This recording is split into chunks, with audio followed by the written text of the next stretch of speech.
ถ้าเกิดดินถล่มเราก็ต้องรีบอพยพไปตามเส้นทางที่ปลอดภัยให้ห่างจากแนวกันไหลของดิน 2-5 กิโลเมตรนะครับอย่าอยู่ใกล้ลำน้ำเพราะอาจได้รับอันตรายจากหินหรือต้นไม้ที่ไหลมาตามน้ำเลี่ยงกันใช้เส้นทางที่เกิดดินถล่มหรือกระแสน้ำไหลเชี่ยวหากพลัดตกน้ำให้หาต้นไม้ใหญ่ยึดเกาะและปีนให้พ้นน้ำห้ามว่ายน้ำหนีเด็ดขาดเพราะร่างกายอาจกระแทกกับหินหรือซากต้นไม้นะครับนักเรียนเข้าใจแล้วค่ะคุณครูหนูจะจดจำที่ครูสอนเมื่อภัยมาถึงหนูจะได้ปลอดภัยค่ะ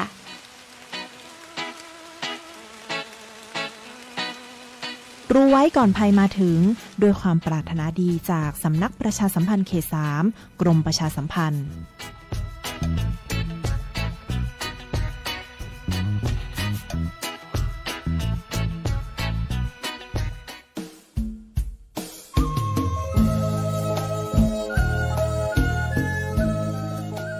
พระธาตุเด่นพระรอดขลัง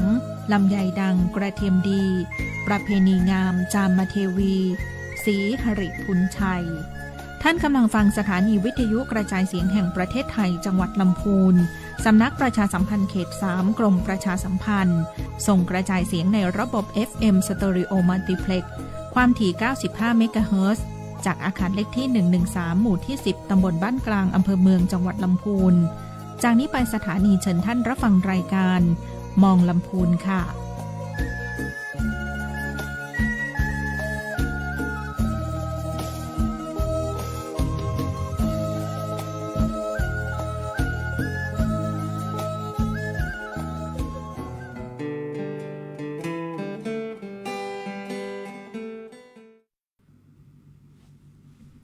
ค่ะสวัสดีค่ะสวัสดีค่ะค่ะสวัสดีนะคะท่านผู้ฟังทุกท่านนะคะวันนี้รายการมองลำพูนนะคะจะมองผ่าน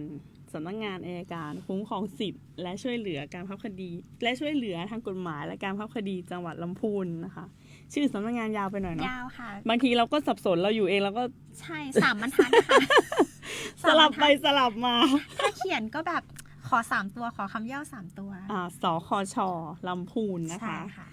เป็นหน่วยงานหนึ่งของสำนักงานอัยการสูงสุดนะคะ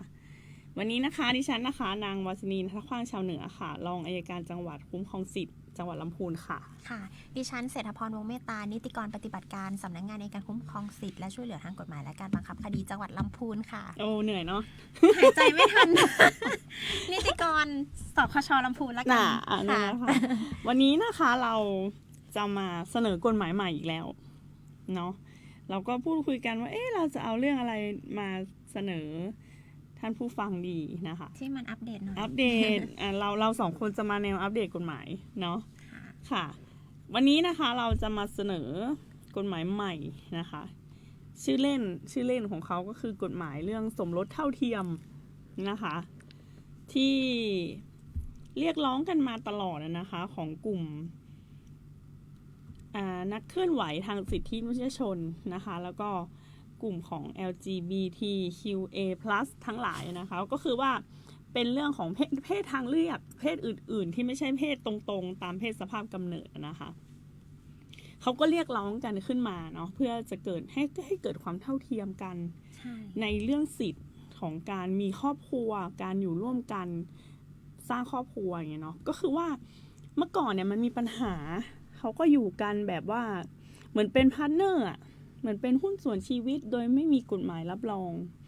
เจ็บป่วยอะไรขึ้นมาก็ให้การตัดสินใจในการทำการรักษาไม่ได้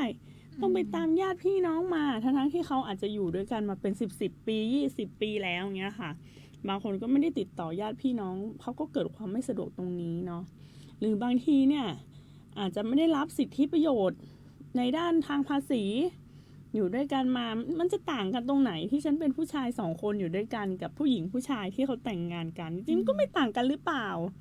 เนาะฉันก็ควรจะได้รับสิทธิประโยชน์ในด้านภาษีหรือในด้านสิทธิของทางประกันสังคมอย่างเงี้ยค่ะเขาก็เลยเรียกร้องกฎหมายตัวนี้มานานแล้วนะคะสำหรับประเทศไทยเราก็เป็นประเทศแรกในอาเซียนเลยเนาะที่ผ่านตัวกฎหมายนี้นะคะที่เป็นกฎหมายสมรสเท่าเทียมนะคะซึ่งรัฐสภาของเรานะคะลงมติเห็นชอบแล้วในการผ่านร่างพระราชบัญญัติ ผ่านแล้วสิตอนเนี้ย ผ่านเรียบร้อย ผ่านเรียบร้อยแล้ว ก็เป็น ประกาศในราชกิจจา นุ นุ เบ เบ ก ก ษา ษา แล้ว ค่ะ กฎหมายของเรากฎหมายสมรสเท่าเทียมเนี่ยผ่านสภารัฐสภาของเราแล้วเห็นชอบแล้วนะคะ เป็นพระราชบัญญัติแก้ไขเพิ่มเติมประมวลกฎหมายแพ่งและพาณิชย์ฉบับที่ 24 พศ 2567 ปีนี้เลยนะคะ ใช่ค่ะ แล้วก็ทูลเกล้านะคะถวายสมเด็จพระเจ้าอยู่หัวเรียบร้อยแล้ว แล้วก็ประกาศในราชกิจจานุเบกษาเรียบร้อยแล้วเนาะ ใช่ ค่ะ แล้วก็จะมีผลบังคับใช้ในวันที่เท่าไหร่คะน้องกิฟต์ ประกาศเนี่ยในวันที่ประกาศในราชกิจจานุเบกษาเนี่ยตรงกับวันแม่ด้วยนะคะ อ๋อ วันที่ 12 สิงหาแล้วในพระราชกิจจานุเบกษาเนี่ยก็บอกว่าพระราชบัญญัตินี้ให้ใช้บังคับเมื่อพ้นกำหนด120 วัน นับตั้งแต่วันประกาศก็คือบวกไปอีก120 วัน ค่ะ สิงหาบวกไปอีก120 วัน เป็นวันที่เท่าไหร่คะ สิงหากันยาตุลาพฤศจิกาธันวาม ก ประ รา มาณ14 เดือนประมาณ4 เดือนใช่ไหมคะ นิดๆ ประมาณ ค่ะ 4 เดือนเนาะ ก็จะใช้ในวันที่ น่าจะมกรา 22 มกราคม 2568 นะคะ ค่ะ กฎหมายฉบับนี้นะคะ ที่เรื่องสมรสเท่าเทียมเนี่ยเราจะใช้กันในวันที่ 22 มกราคม 2568 มันไม่ได้เพียงแค่ว่าให้สิทธิ์ของเพศทางเลือก LGBTQA+ เท่านั้นนะคะ ยังแก้กฎหมายจากเดิมในหลาย ๆ ส่วน เรื่องการมั่นการสมรสหลายส่วนด้วยนะคะ เดี๋ยวเราจะมาพูดคุยกันในวันนี้นะคะ เพราะว่าพอมีกฎหมายสมรสเท่าเทียมแล้วเนี่ยก็ต้องกลับมาแก้ไขในประมวลกฎหมายแพ่งพาณิชย์ด้วย ในเรื่องที่มันเกี่ยวข้องกันเนาะ ก็มันเป็นเรื่องเดียวกันนั่นแหละ ใช่ เนาะ ใช่ มันเป็นเรื่องเดียวกันค่ะ ซึ่งโดยหลักการนะคะหลักการของกฎหมายฉบับนี้จะรับรองการอยู่ร่วมกันเป็นครอบครัว ระหว่างบุคคลที่มีเพศเดียวกันโดยกำเนิด เพื่อให้บุคคลที่มีเพศเดียวกันสามารถมั่นกันสมรสกันได้นะคะ มีสิทธิหน้าที่สถานะทางครอบครัว เท่าเทียมกับคู่สมรสที่เป็นผู้ชายผู้หญิงเลยนะคะ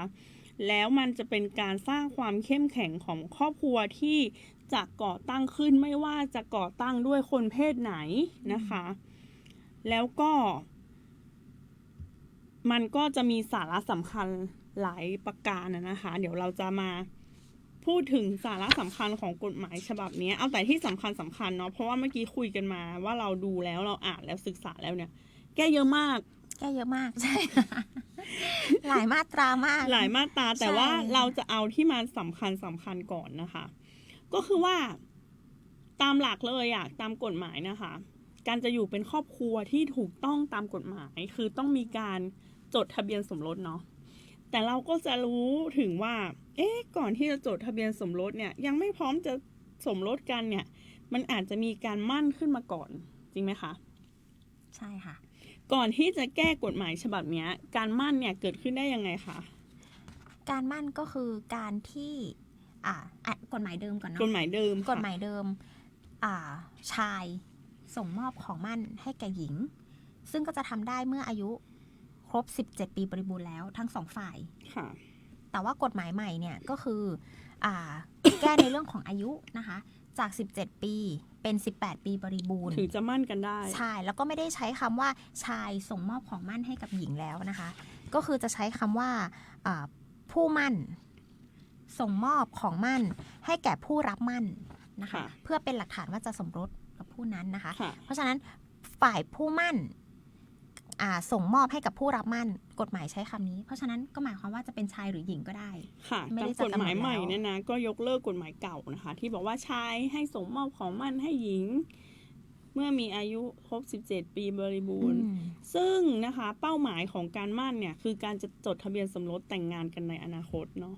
กฎหมายใหม่เนี่ยเขาแก้ไขนะคะเป็นว่าการมั่นจะทำได้ต่อเมื่อบุคคลทั้งสองฝ่ายมีอายุ 18 ปีบริบูรณ์แล้วจะเห็นว่าไม่ได้ใช้คำว่าชายกับหญิงละจะเปลี่ยนมาใช้คำว่าบุคคลละนะคะ แล้วก็แก้ไขอายุนะจากการมั่น 17 ปีเป็น 18 ปีบริบูรณ์ ต่อไปเนี้ยถ้ากฎหมายฉบับนี้บังคับใช้ในวันที่ 22 มกราคม 2568 แล้วเนี่ยผู้ชายกับผู้ชายก็สามารถมั่นกันได้ ใช่ เนาะ ค่ะ แล้วมีเป้าหมายเพื่อจะไปจดทะเบียนสมรสให้ถูกต้องในอนาคต ใช่ ซึ่งชายกับชายนั้นต้องอายุ 18 ปีบริบูรณ์แล้ ทั้ง ว สองฝ่ายเลย ทั้งสอง นะคะ ฝ่ายค่ะ ใช่หรือว่าหญิงกับหญิงก็ได้ อ่า หรือว่าเดี๋ยวเนี้ย ต่อให้เป็นคนละเพศเนี่ยหญิงไปมั่นชายก็ได้นะคะ ได้ ถ้า ได้ สมัย หมด ก่อนต้องเป็นชายไปมั่นหญิง ใช่ อ่า ซึ่งการมั่นนะคะจะสมบูรณ์ก็ต่อเมื่อฝ่ายผู้มั่นได้ส่งมอบหรือโอน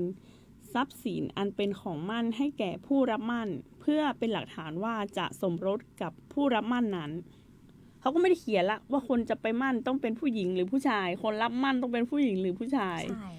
เราก็เท่าเทียมกันหมดต่อไปนี้ จะเป็นเพศไหนก็แล้วแต่นะคะ ค่ะ แต่สิ่งสำคัญคือต้องส่งมอบนะคะ หรือว่าโอนทรัพย์สินให้แก่ฝ่ายผู้รับมั่น ค่ะ อืม แล้วก็ของมั่นนะก็จะตกไปเป็นสิทธิ์แก่ผู้รับมั่นเลย ใช่ นะคะ ซึ่งมันก็จะเชื่อมโยงไปถึงในเรื่องของครอบครัวในเรื่องของสินสมรสสินส่วนตัวต่อไปเนาะ ค่ะ อืมค่ะ ก็อันนี้เรียกว่าเป็นเรื่องของการมั่นนะคะ ค่ะ แล้วมันก็จะมีสินสอดอีกนะคะ ที่กฎหมายใหม่เนี่ย อืม เขากำหนดไว้ว่า สินสอดเป็นทรัพย์สินซึ่งฝ่ายผู้มั่นให้แก่บิดามารดา ผู้รับบุตรบุญธรรม หรือผู้ปกครองฝ่ายผู้รับมั่นแล้วแต่กรณี เพื่อตอบแทนการที่ผู้รับมั่นยอมสมรส ถ้าไม่มีการสมรสโดยมีเหตุสำคัญอันเกิดแก่ผู้รับมั่นหรือโดยมีพฤติการที่ฝ่ายผู้รับมั่นต้องรับผิดชอบทำให้ผู้มั่นไม่สมควรหรือไม่อาจสมรสกับผู้รับมั่นนั้น ฝ่ายผู้มั่นเรียกร้องสินสอดคืนได้ไอ้เรื่องสินสอดเนี่ยมันเป็นธรรมเนียมประเพณีของคนไทยเนาะจริงๆอ่ะเราไม่ต้องให้สินสอดกันก็ได้ ถ้าเราตกลงกันว่า เราไปจดทะเบียนสมรสกันเลยมั่นเราก็ไม่ต้องมั่นสินสอดเราก็ไม่ต้องให้ได้ไหมคะ ได้ค่ะ ได้ มั่นไม่มั่นก็ได้นะคะ ไม่มั่นก็ได้ จะไปแต่งเลยก็ได้ หรือบางคนก็อาจจะมั่นกันไว้ก่อน ดูพฤติกรรมก่อนอ่ะหรือแล้วก็ยังเรียกสินสอดด้วย สินสอดเนี่ยเขาไม่ได้เอาให้คู่มั่นของเรานะไม่ได้เอาให้ตัวคู่ของเราเขาจะเอาให้พ่อแม่เรา ก็ตอบแทนการที่เลี้ยงดูกัน เหมือนเป็น มา ค่าน้ำนมอะไรอย่างเงี้ย ค่าน้ำนมมันเป็น ค่ะ มันเป็นธรรมเนียมเก่าของเราที่กฎหมายก็ยังรองรับว่า อืม เรื่องสินสอดเนี่ยยังมีอยู่นะคะ ก็อันในกฎหมายใหม่เนี่ยเขาก็ชัดเจนเลยว่า ของมั่นตกแก่ใครสินสอดตกแก่ใครไม่ต้องเถียงกันละอย่างเงี้ยค่ะ อันนี้มันก็ชัดเจนมากขึ้นนะคะ สรุปก็คืออีกหน่อยละ22 มกราคม 68ใครจะมั่นกับใครก็ได้ทั้งนั้น เพศไหนได้หมดนะคะ สินสอดเอาให้ฝ่ายพ่อแม่นะคะ ผู้รับบุตรบุญธรรมหรือผู้ปกครองของฝ่ายผู้รับมั่นนะคะ ถ้ามีเหตุพฤติการอะไรเกิดขึ้นที่ทำให้การจดทะเบียนสมรสมันเกิดขึ้นไม่ได้ ก็เรียกคืนได้เลยค่ะเนาะ น้องกิฟได้ดูข่าวไหมที่มีดาราอดีตดาราที่แต่งงานไม่ใช่จดทะเบียนสมรสอยู่กินกับสามีมา9 ปี อืม แล้วก็สามีไม่ยอมจดทะเบียนสมรสสักทีอ่ะ อืม ก็จัดงานแต่งงานให้ของมั่นอยู่กินกันมาตลอด อืม สัญญากันว่าอยู่กินกันได้5 ปีจะไปจดทะเบียนสมรสพอครบ5 ปีบอกเดี๋ยวครบ9 ปีค่อยไปจด และยังไม่จดสักทีไปเรื่อย แต่มาอยู่กินกันแล้ว ๆใช่ แต่เหลือเพียงแค่การจดทะเบียนสมรส อันเนี้ยเป็นการผิดสัญญามั่นไหมคะ ใช่ ผิดสัญญามั่น ใช่ค่ะ เนาะเป็นการ ใช่ ผิดสัญญามั่น อันนี้ฟ้องเรียกร้องค่าเสียหายได้นะคะ ที่ ใช่ ผิด ค่ะ สัญญามั่น เพราะว่าเรามีจุดประสงค์มุ่งหมายของการมั่นเพื่อการสมรสที่ชอบด้วยกฎหมาย เราก็อุตส่าห์ไปอยู่กินด้วยแล้วเพราะคิดว่าเราจะได้จดทะเบียนกันอะ อืม ตั้ง 8-9 ปีอะแล้วไม่จดสักทีอย่างเงี้ยค่ะ มันก็ทำให้เขาเกิดความเสียหายสุดท้ายก็ต้องเลิกกันอย่างเงี้ย อันนี้เขาก็มีสิทธิ์ที่จะเรียกค่าเสียหายในส่วนนี้ด้วยนะคะ อันนี้ก็เป็นข้อสังเกตเรื่องว่าประโยชน์ของการหมั่น อืมเพราะว่าคำว่าสมรสเนี่ยในสายตา ค่ะ ของกฎหมาย หมายถึงว่าการจดทะเบียนสมรสเท่านั้น เท่านั้น จะมีพิธีอะไรหรือไม่ก็ได้ ก็ได้ หรือว่าถ้ามีพิธีแต่ไม่ไปจดทะเบียนสมรส อันนี้ก็ถือว่าไม่ได้สมรส ใช่ไม่ใช่สมรสกันตามกฎหมาย สมรสกันแค่ชาวบ้านเขารู้ ใช่ เพราะฉะนั้นฝ่ายชายจะมาบอกว่าก็จัดงานใหญ่โตเชิญ เออ แขกเหลือมาแล้ว ก็แต่งแล้วไง ก็แต่งแล้วไงไม่ได้ ไม่ได้ เขา ก็เราจุดมุ่งหมายจุดประสงค์ของผู้หญิงที่แต่งงานด้วย ไปจดทะเบียน คือ สมรส จดทะเบียนสมรส ใช่ นะอันนี้ก็ให้ความรู้กับผู้หญิง อืม ไว้นะคะ หรือไม่จะผู้หญิงก็ได้ต่อไปเนี้ยมันได้ทุกเพศแล้วนี่ ใช่ค่ะ ให้ความรู้ต่อทุกท่านทุกเพศนะคะ ไว้ว่า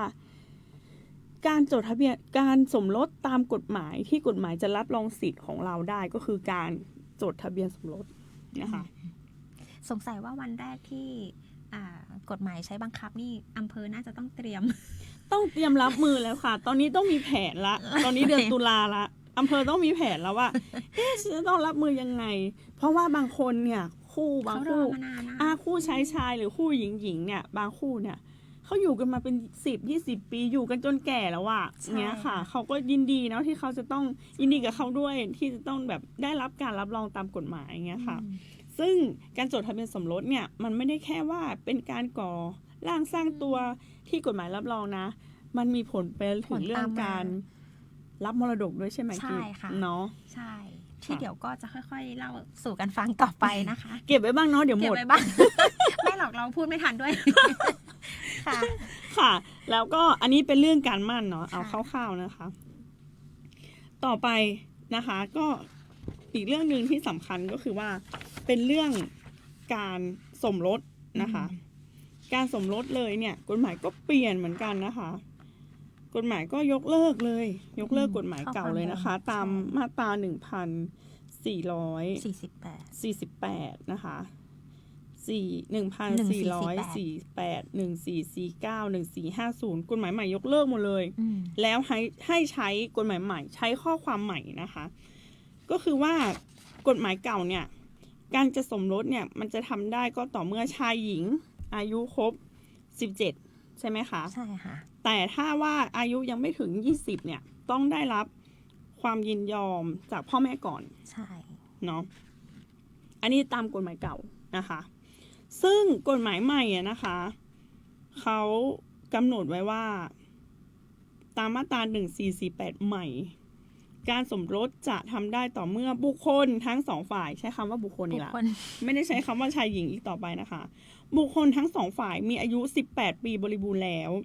แต่ในกรณีมีเหตุอันสมควรศาลอาจอนุญาตให้ทำการสมรสก่อนนั้นได้นะคะ ตาม1449ในกฎหมายใหม่นะคะบอกว่าการสมรสจักกระทำไม่ได้ถ้าบุคคลใดบุคคลหนึ่งเป็นบุคคลวิกลจริตหรือเป็นบุคคลซึ่งศาลสั่งให้เป็นคนไร้ความสามารถพูดตรงๆก็คือคุณจะแต่งงานกันคุณต้องไม่เป็นผีบ้าก่อนนะคะ คนวิกลจริตก็คือเป็นผีบ้าเลยอ่ะ ใช่ค่ะ ถึงแม้ศาลยังไม่สั่งก็ตาม พูดไม่รู้เรื่องสื่อสารไม่ได้อย่างเงี้ย แต่งงานกันไม่ได้นะคะ แล้วก็ในกรณีที่เป็นคนศาลสั่งแล้วให้เป็นคนไร้ความสามารถไปจดทะเบียนสมรสไม่ได้นะคะ อันนี้ก็อีกแบบหนึ่งนะคะ ตามมาตรา1450ในกฎหมายใหม่บอกว่าบุคคล2คนซึ่งเป็นญาติสืบสายโลหิตโดยตรงขึ้นไปหรือลงมาก็ดี เป็นพี่น้องร่วมบิดามารดาหรือร่วมแต่บิดามารดาก็ดี จะทำการสมรสกันไม่ได้ ความเป็นญาติดังกล่าวมานี้ให้ถือตามสายโลหิต โดยไม่คำนึงถึงว่าเป็นญาติโดยชอบด้วยกฎหมายหรือไม่ คือการที่กฎหมายนะคะ แก้ใหม่จากคนที่จะสมรสกันเนี่ยอายุ17 ปีก็พอ ถ้าพ่อแม่ยินยอมก็แต่งกันไปเลยค่ะใช่ไหมตอนนี้แก้เป็น18เพิ่มมาอีก1 ปี เพราะว่าเขาแก้ไขให้สอดคล้องกับอนุสัญญาว่าด้วยสิทธิเด็กประเทศต่างๆนะคะ ที่เข้าร่วมกับอนุสัญญาเนี่ยก็ต้องไปแก้กฎหมายของตัวเองกฎหมายไทยก็เหมือนกันแก้มาเป็น18แล้วนะคะแต่อย่างไรก็ตามถ้าอายุต่ำกว่า20 ปีบริบูรณ์นะคะต้องได้รับความยินยอมจากบิดามารดาก่อนเพราะเรายังไม่บรรลุนิติภาวะเนาะเพราะการบรรลุนิติภาวะของบุคคลธรรมดาอย่างเราคืออายุเกินอายุ20 ปีบริบูรณ์นะคะถึงแม้ว่าจะ18แล้วอยากจดทะเบียนสมรสยังไงก็ตามพ่อแม่ต้องยินยอมก่อน ใช่ นะคะ ไม่งั้นอาจจะเป็นโมฆะ ใช่ค่ะ ได้นะคะ แต่ถ้าสมมุติว่าอายุไม่ถึง18 ปีต่อให้พ่อแม่ยินยอมก็ไม่ได้ใช่ก็ไม่ได้นะคะแต่ถ้าเราอยากจะแต่งงานนะคะถ้าตอนอายุน้อยกว่า18 ปีก็ทำได้ถ้าศาลอนุญาตไปยื่นคำร้องต่อศาลไปยื่นคำร้องต่อศาลว่าอยากจดทะเบียนสมรสค่ะอายุ15ค่ะ15ค่ะแต่ว่ากฎหมายเขียนไว้ว่ากรณีที่มีเหตุอันสมควรสุดๆก็คือท้องนั่นเองอะไรเงี้ยไม่ใช่ว่าเรารักกันชอบกันไปยื่นคำร้องกันเถอะพากันไปศาลท่านเจ้าขออนุญาตต่อศาลปีเต้นเนาะปีแบบได้หนูเต้นเนาะท่านเนาะเนี่ยศาลก็เลยบอกว่ามาทำไมไปโรงเรียนจำเป็นตรงไหนสมควรอะไรเนี่ยบ่มีค่าฮักกันมาได้เนี่ยมันก็ยังไม่ได้อะนะคะใช่ค่ะมันก็จะมีเหตุสมควรเช่นว่านั่นแหละ ท้องเนี่ยค่ะ เวลาท้องขึ้นมาก็อยากจะทำอะไรให้ถูกต้องตามกฎหมาย เพื่อรับรองตัวเองรับรองลูกอะไรเงี้ย อันอย่างเงี้ยศาลก็จะเห็นสมควรให้จดทะเบียนสมรสกันอยู่นะคะ ใช่ค่ะ แล้วก็อีกอย่างหนึ่งนะคะที่บอกว่าถ้าเป็นญาติกันสืบสายโลหิตโดยตรงขึ้นไปกับลงมา เป็นพี่น้องกัน ขึ้นไป ไปลงมา แล้วก็เป็นพี่น้องกันอย่างเงี้ยนะคะ พี่น้องพ่อแม่เดียวกันหรือพ่อเดียวกันหรือเพียงแค่แม่เดียวกัน จดทะเบียนสมรสกันไม่ได้ ห้ามนะคะ ห้ามเด็ดขาดนะคะ พ่อแต่งงานกับลูกนี่ไม่ได้นะ ลูกแต่งงานกับปู่นี่ไม่ได้นะคะ มันเป็นเรื่องศีลธรรม ด้วยแล้วก็เป็นเรื่องทาง ทางการแพทย์ทาง ชีววิทยาใช่นะคะ ค่ะ พี่น้องกันแม้จะคนละพ่อไม่ได้เด็ดขาดนะคะ อย่างในละครเนาะละครไทยเนาะชอบแต่งกับอาอย่างเงี้ยอันนี้ไม่เป็นไรนะเพราะว่าอาได้ไม่เป็นไร อันนี้เป็นการยกตัวอย่าง ยกตัวอย่าง จากในละคร ในละครชอบแบบไปชอบกับอา ใช่ คุณอาขาอย่างเงี้ยแต่โดยเราปกติคนปกติเขาก็ไม่ค่อยเนาะเพราะว่าอาเขาก็ต้องเห็นเราตั้งแต่เด็กแต่เล็ก แล้วบุตรบุญธรรมกับผู้รับบุตรบุญธรรมนะคะ เห็นในละครบางเรื่อง ในละครชีวิตจริงก็มีเนอะอย่าว่า ผู้รับบุตรบุญธรรมกับบุตรบุญธรรมนะคะ ตอนเนี้ยนะคะ ในกฎหมายเนี่ย อันนี้แก้ด้วยไหมกิฟ หน้าที่จะยังสมรสกันไม่ได้นะคะ สมรสกันไม่ได้นะ จริง ๆ ก็ได้ แต่ว่ามันจะมีผลให้สถานะการเป็นผู้รับบุตรบุญธรรมกับบุตรบุญธรรมมันจบลง ตามกฎหมายเนี่ยคือเอาจริงๆเยอะมากบอกไปแล้วเมื่อกี้นะ ใช่ แต่ว่าตอนที่ศึกษามาเนี่ยนะคะ ที่ดูรีวิวมาเนี่ย บุตรบุญธรรมผู้รับบุตรบุญธรรมกับบุตรบุญธรรมเนี่ย สมรสกันไม่ได้นะคะ แต่ถ้าจะสมรสกันต้องยกเลิกการรับบุตรบุญธรรมนั้นก่อนนะคะ เปลี่ยนสถานะก่อนค่ะ จากพ่อบุญธรรมแม่บุญธรรมกับลูกบุญธรรมเป็นสามีภรรยากัน ก็จะเลิกกันเป็นผู้รับบุตรบุญธรรมกันไปนะคะ อันนี้เดี๋ยวเราค่อยพูดกันอีกเรื่องหนึ่งเรื่องบุตรบุญธรรมนะคะ ค่ะ ค่ะ ในส่วนนี้ก็ แล้วก็ที่สำคัญก็คือ ค่ะ อีกส่วนหนึ่งก็คือจะทำการสมรสในขณะที่มีคู่สมรสอยู่ไม่ได้ ไม่ได้ค่ะเดี๋ยวโดนตบนะคะ อันนี้คือข้อสำคัญที่สุด ผู้ฟังบอกว่า อันนี้สำคัญสุดแล้วตั้งแต่ที่ข้อ ตั้งแต่ที่ฟังมานะคะที่สำคัญสุดก็คือ ข้อนี้แหละ ถ้าจดทะเบียนสมรสอยู่นะคะ จะไปสมรสซ้อนกัน ไม่ได้ จดทะเบียนอีกไม่ได้เมื่อก่อนอ่ะ มันอาจจะได้ตอนที่ระบบทะเบียนราษฎร์ของเราอ่ะ มันไม่ออนไลน์ ค่ะ เนาะมันตรวจสอบไม่ได้ แต่ตอนเนี้ยเวลาเราจดทะเบียนสมรสเนาะทางฝ่ายปกครองเขาก็จะเลคคอร์ดหมดเลยว่าเราอ่ะจดทะเบียนสมรสกับใครที่ไหนเมื่อไหร่หย่าหรือยัง แต่กิ๊บเคยเจอใช่ไหมการจดทะเบียนซ้อนอ่ะ คือเจอในกรณีที่ใกล้เคียงกัน อันนี้เป็นเคสจริงที่มาปรึกษาเลย อ่า คนแรกเนี่ยจัดงานแต่งงานใหญ่โต แล้วก็อยู่กินกันมาจนมีลูกโตแล้วด้วย ค่ะ อยู่ๆตัวคนที่เป็นพ่อของลูกหรือเป็นสามีเนี่ยก็ไปจดทะเบียนสมรสคือไปรู้จักกับผู้หญิงอีกคนนึงไม่นาน แล้วก็ไปจดทะเบียนสมรสแก๊กเดียว กลายเป็นว่าคนที่มาก่อนเนี่ยเหมือนเป็นมาทีหลัง อะไรอย่างเงี้ยเนาะเพราะเขาไม่ได้จดทะเบียนสมรสอย่างที่บอกว่ากฎหมายถือการจดทะเบียนเป็นสำคัญ จะอยู่กินกันมาเป็น10-20 ปี แต่คนหลังเนี่ย เขา อยู่ มา กินกัน จด มาวันเดียว วันเดียวแล้วไม่จด ใช่ เอ ค่ะ อ ก็จบเลย ก็แพ้เขาเลยอ่ะ ใช่ เอ ค่ะ อ เนี่ยเคยเจอ ไม่มันมีตอนที่เราขอจัดการมรดกในกิฟที่ว่ามีเมียอยู่ที่กรุงเทพคนหนึ่งอยู่ที่ลำพูนคนหนึ่งอ่ะ แล้วก็จดทั้งสองที่แต่มันเกิดเมื่อแบบปี27-28น่ะ ที่เราเคยเจอก็อย่างนี้ก็มีนะคะ ใช่ อันนี้ก็เรียกว่าจดทะเบียนสมรสซ้อนใครจดทีหลังคนนั้นแพ้ค่ะ ใช่ เพราะเคยเจอที่ว่ารายเนี้ยแหละค่ะที่ว่าจดทะเบียนสมรสตอนเช้า ไปหย่าตอนบ่าย วันรุ่งขึ้นไปจดอีกคนนึง แล้วก็หย่ากับคนนั้น ก็เจอมาแล้ว แล้วก็กลับมาจดกับคนเดิมนะ ก็เจอมาแล้ว เจอมาแล้วค่ะ แต่ ต้องทำไทำลายการจดทะเบียนสมรส แต่อย่างที่บอกว่ามันอาจจะเกิดเมื่อแบบปี27-28นานมาแล้ว ตอนเนี้ย ค่ะ มันจะไม่ค่อยเกิดละเพราะว่า ถ้าเวลาเราจดไปแล้วนะเราไปอำเภอเราบอกเรามาขอจดกับคนนี้อำเภอก็จะเช็คมาแล้วบอกว่าจดไปได้พี่จดกับคนอื่นอยู่เนอะพี่ไปก่อน อำเภอก็จะไม่ยอมจดให้อะนะคะ ใช่ อันนี้ก็เป็นกฎหมายที่แก้มาอย่างที่บอกนะคะ แล้วก็มีมาตรา1458ที่แก้ด้วยนะคะกฎหมายใหม่บอกว่าการสมรสจะทำได้ต่อเมื่อบุคคล2 คนยินยอมจะเป็นคู่สมรสกัน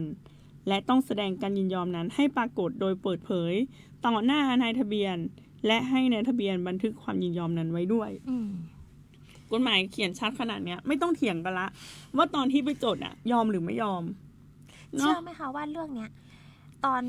อนเรียนตอนอ่านเนี่ยก็คิดว่าคง ไม่มีปัญหา แต่พอมาทำงานเนี่ยชีวิตจริงเนี่ยมันเจอเหมือนกันนะคะ เจอในแง่ที่มาปรึกษาว่าไปจดทะเบียนสมรสกันเนี่ยแสดงความยินยอมเนี่ยแบบหลอกๆเพราะว่าอาจจะมีเหตุผลในด้านอื่นที่มันซ่อนเร้นอยู่ จริงๆไม่ได้มีความยินยอมที่จะเป็นสามีภรรยากัน อันเนี้ยจริงๆถ้าจะสืบพยานถ้าจะอะไรยังไงกันก็ถ้าตามหลักก็คือถือว่าเป็นโมฆะเหมือนกัน เพราะว่าไม่ได้ยินยอมที่จะจดทะเบียนสมรสเป็นสามีภรรยากันตามกฎหมายเป็นการแสดงเจตนาที่ไม่จริงแต่อย่างไรก็ตามนะถ้าคุณจดทะเบียนสมรสกันแล้วเนี่ยแสดงว่าขณะที่ไปจดยินยอมต่อหน้านายทะเบียน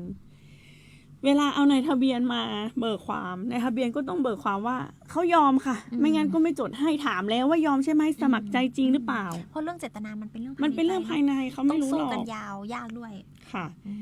เพราะฉะนั้นเวลาจะไปจดทะเบียนสมรสเอาให้แน่ใจก่อนเนาะ แน่นอนก่อนนะว่าจะจดกับคนนี้จะอยู่กับคนนี้ไปตลอดใช่แต่เราก็ไม่รู้เนาะบางทีเราก็คิดว่าตลอดแต่มันก็ไม่ตลอดใช่นี่ก็ตรงนี้เนี่ยก็จะเชื่อมโยงไปถึงเรื่องของการหย่าเพราะว่าต้องคิดดีๆเพราะถ้าจดทะเบียนสมรสแล้วเนี่ยสมมุติว่าถ้าต้องการที่จะหย่ากันอยู่ด้วยกันแล้วเหม็นขี้หน้ากันแล้วอย่างเงี้ยแล้วอีกฝ่ายหนึ่งดันไม่ยอมหย่ายากอีกนะคะเพราะว่าถ้าสมมุติว่าจะไปให้ศาลพิพากษาให้หย่าขาดจากกันเนี่ยไปฟ้องหย่าเนี่ยมันต้องมีเหตุตามกฎหมายด้วยเนาะไม่งั้นก็ฟ้องหย่าไม่ได้ใช่แล้วถ้าสมมุติว่าจดทะเบียนสมรสกันแล้วเนี่ยจะเลิกกันเนี่ยนะให้รีบไปหย่ากันเลยค่ะอย่ามาปล่อยเป็น5 ปี10 ปีเอาไว้อย่างนั้นแหละมาหย่าเตื่อนี่นะมันจะเป็นปัญหาเลยค่ะและอีกอย่างแล้วเราเกลียดมันจะตายแต่เวลาเราตายมันจะได้มรดกเรานะคะ เพราะจดทะเบียนสมรสเพราะมันจดทะเบียนสมรสกับเราค่ะแล้วก็รีบหย่าไปเลยค่ะเผื่อเรามีผัวใหม่เนาะหรือไม่ก็ทำพินัยกรรมนะคะ แล้วก็ความสัมพันธ์ทางด้านระหว่างคู่สมรสนี่อันนี้ก็แก้ไขเยอะแยะเลยนะคะเอาแต่ที่สำคัญเขาบอกว่าตามมาตรา1461เดิมนะคะให้ยกเลิกไปแล้วให้ใช้ข้อความว่าคู่สมรสต้องอยู่กินด้วยกันฉันคู่สมรสเมื่อก่อนมันจะเป็นสามีภรรยา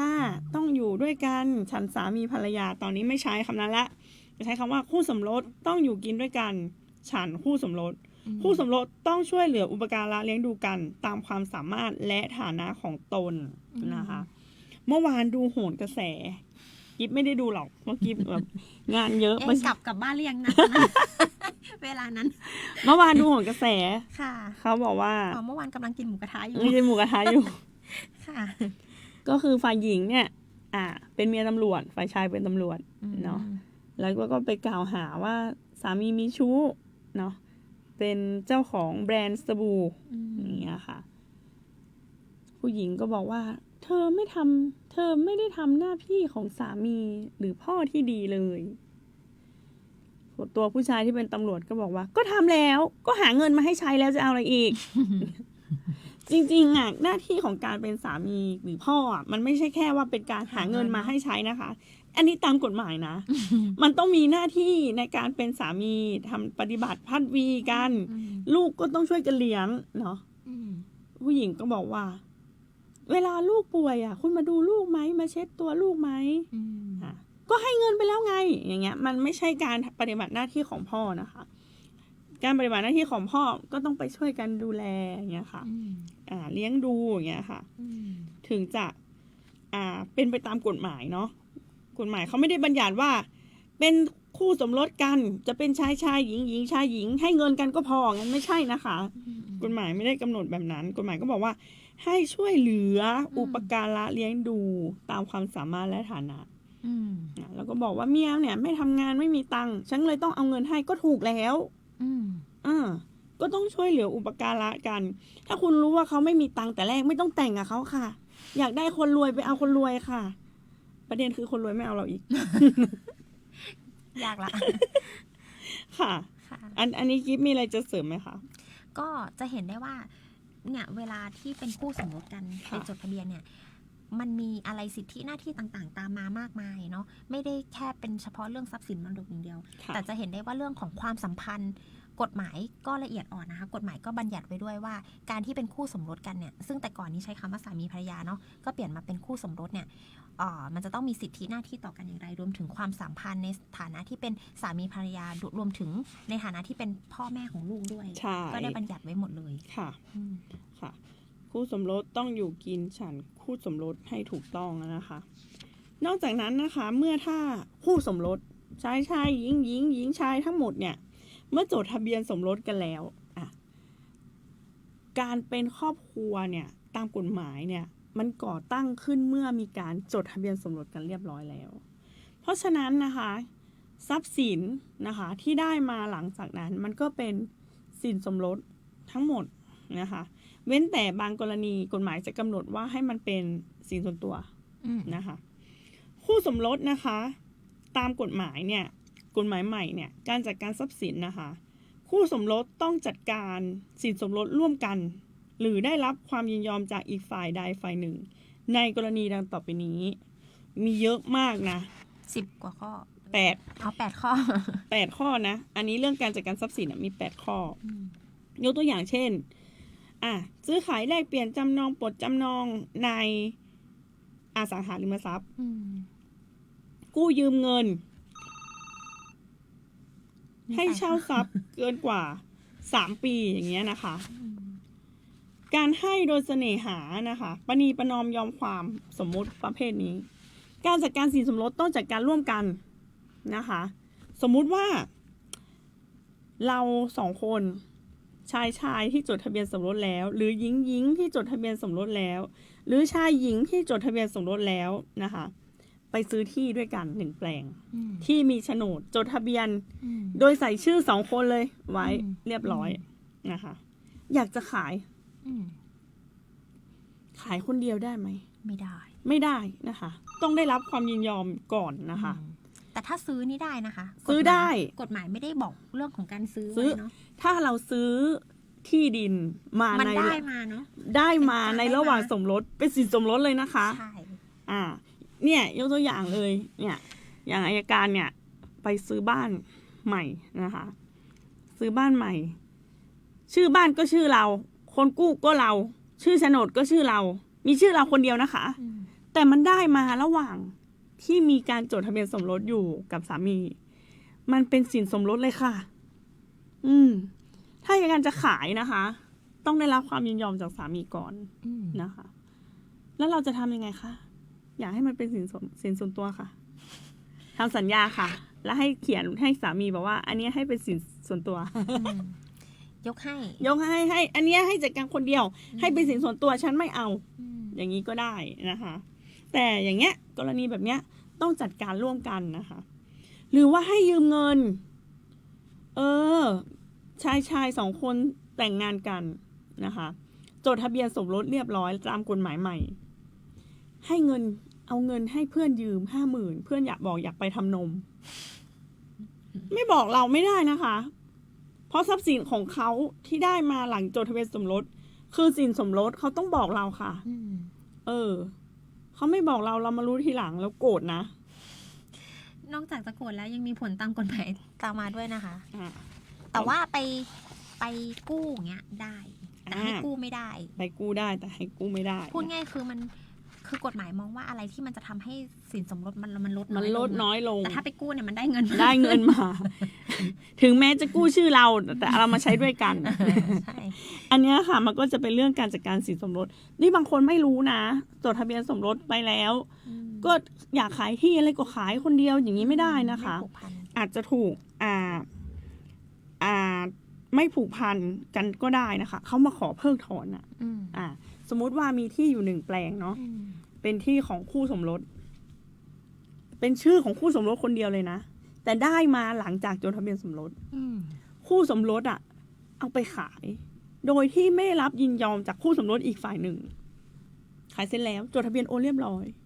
คู่สมรสฝ่ายที่ไม่รู้เรื่องน่ะมาขอเพิกถอนการขายได้นะคะเพราะว่าเขาไม่ยินยอมเพราะทรัพย์ครึ่งนึงนั้นเป็นของเขาทางแก้อยู่ตรงไหนไม่อยากให้ถูกเพิกถอนทำยังไงก็แบ่งเงินให้ครึ่งนึงค่ะ หรือว่าไปทำให้เขายินยอม ไปทำให้เขายินยอมหรือแบ่งเงินให้เขาค่ะ ใช่ แต่ถ้าเขาไม่ยอมสุดๆเงินเขาก็ไม่เอาเขาโกรธสุดๆเขาจะเพิกถอนก็ต้องเพิกถอนให้เขานะ ไปร้องขอต่อศาลขอเพิกถอนการขายเลย เพราะว่าเป็นการจัดการสินสมรสที่ไม่ชอบ ใช่ ตาย แล้วเงินที่รับมาทำยังไงคะก็ต้องคืนคนซื้อด้วยค่ะ เออ พังพินาศไปหมดเลย ระวังไว้ด้วยนะคะ ตรงนี้นะคะ แต่ถ้าไม่ได้เป็นถ้าไม่ได้เป็นเรื่องที่กฎหมายให้จัดการด้วยกัน ก็ต่างคนต่างจัดการได้ ทำเอง นะ จัด คะ การ ไม่ ค ต้อน ง เดี ได้ ยว รับ ได้ ความยินยอม ใช่ค่ะเนาะอันนี้เราก็พูดกันมาประมาณ ใน นึง เรื่องของทรัพย์สิน เนาะเดี๋ยวเราพักเบรกกันอีกสักเพลงดีกว่า เพราะว่าขอแห้ง ขอแห้งนะ ค่ะ เดี๋ยวพักสัก เพลงหนึ่งเนาะ 1 เพลงค่ะ ค่ะ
เพลงเพราะนะคะเพลงเนี้ย ร้องตามได้ด้วย ร้องได้ด้วย ฟังบ่อย ค่ะเรามาคุยกันต่อเนาะแต่ส่วนสำคัญที่อย่างว่านะคะ ที่แก้อีกนะคะ จริงๆเอาจริงแก้เป็น เยอะมาก เยอะมาก อาจจะต้องมี3 EP ถ้าจะให้ อาจจะหม พู ด ดหมด แต่ว่าเราเอาที่สำคัญอย่างที่บอก เหตุฟ้องหย่านี่เขาก็แก้นะคะ แก้จากฝ่ายหญิงฝ่ายชายเนี่ย มาใช้คำว่าคู่สมรสหมดเลย เรามาคุยเรื่องเหตุฟ้องหย่าบ้าง EP แรกเหมือนเป็นความหวานชื่น หวานชื่น ตอนนี้คนที่เริ่มเกลียดขี้หน้ากันจะเริ่มตั้งใจ จะเริ่ ฟั ม ง จะหย่ากันแล้วค่ะ ค่ะ อยู่กันไม่ได้เนี่ยก็หย่าค่ะเนาะเมื่อจดทะเบียนสมรสตามกฎหมายแล้วที่จะแก้ไขใหม่เนี่ยนะคะ การหย่าเนี่ยโดยความยินยอมจะสมบูรณ์เมื่อเราจดทะเบียนสมรสจดทะเบียนหย่าจะจดทำไมหลายครั้งนี่แล้วก็เมื่อวานอย่างที่บอกดูโหนกระแสอะโอ้เลิกกันแล้วตำรวจบอกผู้ชาย เลิกกันแล้วครับ ไม่ได้อยู่ด้วยกันเลย คุณมารังควานผม อืม เลิกยังไงคะเลิกจริงๆต้องหย่ากันค่ะจดทะเบียนหย่าฝ่ายผู้หญิงก็บอกว่าคุณพูดดีๆนะคะ คุณพูดออกอากาศนะคะ เรายังไม่ได้จดทะเบียนหย่ากันนะคะ เรายังมีทะเบียนสมรสกันอยู่เราเป็นสามีภรรยากันอยู่ค่ะ คุณเอาผู้หญิงคนอื่นมาออกนอกหน้าแบบนี้มันเท่ากับเป็นชู้นะคะ ถูกค่ะ เป็นเหตุอันที่ 1ด้วย ไม่ได้ ตากฎหมายเหตุฟ้องหย่า ถ้า อย่างแร จะ ก เลิกกันไปจดทะเบียนหย่ากันก่อน ไม่ว่าจะเป็นชายหญิงชายอะไรก็ตามนะคะ อย่าคาราคาสั่ง เพราะว่าถ้าเราไปมีแฟนใหม่ อีนางแฟนใหม่ของเราก็ยังรู้นะ ว่าเขายังมีทะเบียนสมรสอยู่ รู้เขายังเป็นยังไม่ได้หย่ากัน แล้วก็มาเป็นแฟนใหม่นี่นะเธอเนี่ยเป็นชู้เขาค่ะเธอก็จะเข้าเหตุด้วยฟ้องหย่า เผลอๆถูกฟ้องได้ค่าทดแทนได้ด้วย นางแฟนใหม่โดนฟ้องเลยห้าทดแทนด้วยจะบอกให้ ไม่ใช่แค่ฟ้องหย่านะ แต่ฟ้องชู้ด้วย เธออย่ามาล้อเล่นกับทะเบียนสมรสค่ะ อินไหมอินอินมาก ไม่รู้ว่าอินกับเรื่องกฎหมายใหม่หรือว่า เรื่องตัวเอง กระแส เรื่องของกระแสหรือเรื่องตัวเองยังไง ค่ะ ก็คือว่าเหตุฟ้องหย่าเนี่ยมันมีอีกหลายแบบนะคะ คือเอาอันแรกก็คือคู่สมรสฝ่ายใดฝ่ายหนึ่ง อุปการะหรือยกย่องผู้อื่นฉันคู่สมรสเป็นชู้หรือมีชู้ร่วมประเวณีกับผู้อื่นเป็นอาจิน หรือกระทำกับผู้อื่นหรือยอมรับการกระทำของผู้อื่นเพื่อสนองความใคร่ของตนหรือผู้อื่นเป็นอาจิน ฟ้องหย่าได้เลย ไปมีกิ๊กมีชู้ ถึงไม่เอากิ๊กออกนอกหน้าแอบกินกันก็ไม่ได้นะคะ ถ้าเขามารู้นี่เขาฟ้องหย่าเราได้นะเฮ้ยไม่หย่ายังรักอยู่ตอนนั้นพลาดไปเขาก็ฟ้องค่ะ ไม่ต้องกลัวค่ะ ฟ้องไปเลย หรือคู่สมรสชายหญิงชายของเราเนี่ย ประพฤติชั่ว อืม นะคะ กฎหมายใช้คำนี้เลยนะ กฎหมาย ประพฤติชั่ว เขียนว่าคู่สมรสฝ่ายใดฝ่ายหนึ่งประพฤติชั่ว ไม่ว่าความประพฤติชั่วนั้นจะเป็นความผิดอาญาหรือไม่ อืม ถ้าเป็นเหตุให้อีกฝ่ายได้รับความอับอายขายหน้าอย่างร้ายแรง ถูกดูถูกเกลียดชัง เพราะเหตุที่คงเป็นคู่สมรสของฝ่ายที่ประพฤติชั่วอยู่ต่อไป ได้รับความเสียหายเดือดร้อนเกินควร ฟ้องหย่าเลย อืม อืม แสดงว่าต้องไม่ใช่ชั่วทั้งสองฝ่าย ชั่วคนเดียว ชั่วคนเดียวนะคะ อืม อยู่ดีคืนดีไปกินเหล้าเมาแล้วไปข่มขืนผู้หญิงคนอื่นอย่างเงี้ย โอ้แฟนเราก็ตายแล้วอย่างนี้แหละ เป็นการประพฤติชั่ว อืม จะแต่งงานกับมันต่อไปเหรอ อืม จะอยู่กับคนแบบนี้เหรอ อืม ถึงเขาจะไม่ยอมหย่ากับเราค่ะ เราก็ฟ้องหย่าเขาค่ะ คนที่มันไม่ดีอย่าไปอยู่กับมันเนาะ ถ้าไม่ดีแล้วปรับปรุงก็ว่าอย่าง ถ้าไม่ดีแล้วไม่ปรับปรุงก็ไม่ต้องอยู่ ถ้าปรับปรุงไม่ได้เลยไปข่มขืนคนอื่นเขาขนาดนี้ก็เลยไม่ต้องอยู่นะคะกฎหมายบอกว่าอย่าเลยค่ะ ฟ้องหย่าเธอมีสิทธินะเธอรู้หรือเปล่าเนี่ย นอกจากนั้นยังมีเหตุที่ถูกทำร้ายทรมานกายทรมานใจหมิ่นประมาทเหยียดหยาม ตัวอีกฝ่ายหนึ่งหรือบุพการี ถ้าร้ายแรงฟ้องหย่าได้นะคะ ตบตลอดตบฉ่ำตบเลือดกบปากหย่ากับมันค่ะ อย่าไปอยู่กับเขาค่ะ อืม ด่าแม่เรา ใช่ ด่าแม่เราเนี่ยเป็นเหตุที่ร้ายแรงนะ มันมีนะ มันมีเป็นไปได้ที่เราดูข่าวกันนะ อืม เขามาด่าแม่ผมก็เลยต้องทำร้ายเขาเนี่ย อืม ถ้าเขาด่าแม่เธอก็เลิกกับเขาไปเลยค่ะ ไม่ต้องอยู่กับเขาแล้ว ถ้า อะ เป็นการร้ายแรงด้วย ร้ายแรง โอ้ด่ายังไงก็ด่าแรง อืม ด่าพ่อด่าแม่เนาะหรือว่าคู่สมรสฝ่ายหนึ่งถูกคำพิพากษาให้จำคุกนะคะ เกิน1 ปี เลิก ใครจะไปรอ อันเนี้ยเป็นส่วนหนึ่งของเรื่องของเหตุฟ้องหย่านะคะ ตามกฎหมายใหม่ จริงๆมันเหมือนกฎหมายเก่าแหละ ใช่ แต่เปลี่ยนจากคำว่าสามีภรรยาเป็นคำว่า คู่สมรส คู่สมรสเนาะตอนนี้กี่โมงแล้วเนี่ย จะบ่าย2แล้วนะ จะหมดเวลาแล้ว ใก อะ ล้ละอีกนิดนึง อีก สา นิดนึง มารถได้อยู่นะคะ ต่อเลยค่ะ ละทิ้งร้าง ม อันนี้ก็มาปรึกษากันบ่อยนะคะละทิ้งร้างคือต้องจงใจไม่ใช่ว่าไปเป็นทหารอยู่ภาคใต้ ส่งเงินมา เป็นตำรวจอะไรเงี้ยทำงานงกๆต้องจงใจละทิ้งร้าง ถ้าเกิน1 ปี อีกฝ่ายหนึ่งก็ฟ้องหย่าได้นะคะ ค่ะ หรือว่าเป็นคนสาบสูญศาลสั่งให้เป็นคนสาบสูญ ค่ะ สาบสูญเนี่ยเป็นการตายตามกฎหมายที่ไม่ได้ว่าจะทำให้การสมรสเนี่ยขาดกันโดยแบบอัตโนมัตินะคะ คือจะต้องแต่ว่ามันถือว่าเป็นเหตุฟ้องหย่าได้นะคะแล้วก็ไม่ให้การอุปการะช่วยเหลือเลี้ยงดูนะคะ ค่ะ อย่างที่ว่าเป็นตามหน้าที่ของสามีภรรยาต่อกันเนี่ย ค่ะ ไม่ช่วยเหลืออุปการะเลี้ยงดูทอดทิ้งกันไปทำการเป็นปฏิปักษ์กับต่อการเป็นคู่สมรสอย่างร้ายแรงอะไรอย่างเงี้ยแล้วก็เดือดร้อนเกินควรอะไรต่างๆเหล่านี้ก็สามารถที่จะเป็นเหตุฟ้องหย่าได้นะคะ ค่ะ วิกลจริตด้วยนะคะ เป็นผีบ้าเกิน เป็นผีบ้า 3 ปี เกิน3 ปี แล้วก็ลักษณะนั้นนะมันยากที่จะหายได้ ไม่ใช่ว่าเป็นแค่ชั่วคราว ใช่ ค่ะ ก็ไปเลิกกับเขาซะ ใช่ จริงๆก็จะมีอีกหลายอย่าง แต่ว่าที่เด่นๆอะไรก็จะประมาณนี้ ประมาณนี้เป็นโรคร้ายแรงเรื้อรังหายไม่ได้ อืม เลิกกับเขาได้นะคะ แต่ส่วนใหญ่เขาก็จะสงสารเปิ้ลอยู่กับเปิ้ลเนาะ อืม อันนี้สำคัญนะกิฟข้อ 10 ข้อสุดท้าย ข้อสุดท้ายนี่สำคัญนะคะ ผู้สมรสฝ่ายใดฝ่ายหนึ่งมีสภาพทางกายทำให้ไม่อาจร่วมประเวณี หรือไม่อาจกระทำการหรือยอมรับการกระทำการเพื่อสนองความใคร่ของอีกฝ่ายได้ตลอดการ อีกฝ่ายหนึ่งฟ้องหย่าได้ กฎหมายให้ความสำคัญกับ สำ สิ่ง คัญ นี้ด้วย นะ นะ เธอจะมาว่าแบบโอ้ยแต่งงานกันแล้ว ฉันไม่มีเพศสัมพันธ์กับเธอหรอก เธอต้องอยู่กับฉันตลอดไป อืม เธอกฎหมายก็ให้ความสำคัญนะ ถ้าเธอไม่ร่วมประเวณีกับฉันตลอดไปเนี่ย ตลอดการกฎหมายเขียนว่าตลอดการด้วยนะ ใช่ ไม่ใช่ว่าแบบขอแค่วันหนึ่งนะ ให้บ้างไม่ให้บ้าง เออ วันเว้นวัน3 วันให้ทีอย่างงี้ อันนี้ไม่เป็นเหตุนะ ต้องตลอดการนะ ใช่ เธอปะบอกบอกไป เนี่ย อืม ขัดขืนมาตลอดนะคะกฎหมายบอกว่าเป็นเหตุฟ้องหย่าได้ อืม แต่ไม่ใช่ว่าเธอจะไปเป็นชู้กับใครได้นะคะ ใช่ค่ะ ถ้าเขาไม่มีเพศสัมพันธ์กับเธอ เธอก็ไปหย่ากับเขาค่ะ ไม่ใช่ไปมีเพศสัมพันธ์กับคนอื่นที่ไม่ใช่คู่สมรส อืม เนาะ แล้วเป็นข้ออ้างอะไรอย่างเงี้ยเนาะต้องทำให้มันถูกต้องก่อน ใช่ค่ะทำเป็นขั้นเป็นตอนตามกฎหมายเนาะเดี๋ยวนี้ก็หมดเวลาแล้วว่ากิฟต์แต่มันยังไม่หมดเรื่องที่เราจะพูด เอาเก็บไว้คราวหน้า เก็บไว้ เก็บไว้คราวหน้า โปรยไว้ก่อน โปรยไว้ก่อน ค่ะ อันนี้ยังไม่หมดนะคะ ที่กฎหมายที่เราจะแก้ไขแล้วเราก็จะใช้ใหม่เนี่ย ซึ่งมันจริงๆอ่ะมันเกี่ยวข้องกับทุกคนเนาะเพราะว่าส่วนใหญ่เราก็มีความรักกันทั้งนั้นแหละอย่างเงี้ย แล้วก็มีความเกลียดกันด้วย โอเค ค่ะวันนี้เรา2 คนนะคะ จากสวช.จังหวัดลำพูนนะคะ เดี๋ยวเราลากันไปก่อน แต่ว่าเรายังติดอยู่เรื่องนี้คราวหน้าเราจะมาพูดอีก เพราะเรายังพูดไม่จบค่ะ แล้วถ้าใครนะคะมีปัญหาทางกฎหมายอยากปรึกษานะคะ เชิญสวช.จังหวัดลำพูนนะคะ อยู่ที่ไหน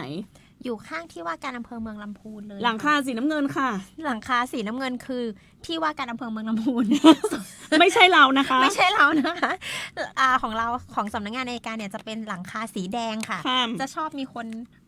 ไป มา ผิด ถ่าย กัน บัตรประชาชนที่เราตลอด แล้วก็จะมีคนจะมาปรึกษากฎหมายเรา เหรอ ที่นั่นใช่แต่ ค่ะ จริงๆอำเภอก็ปรึกษาได้นะ ปรึกษาก็ได้ แต่ ใช่ อำเภอบอกว่าไปการเถ อัย อะ การ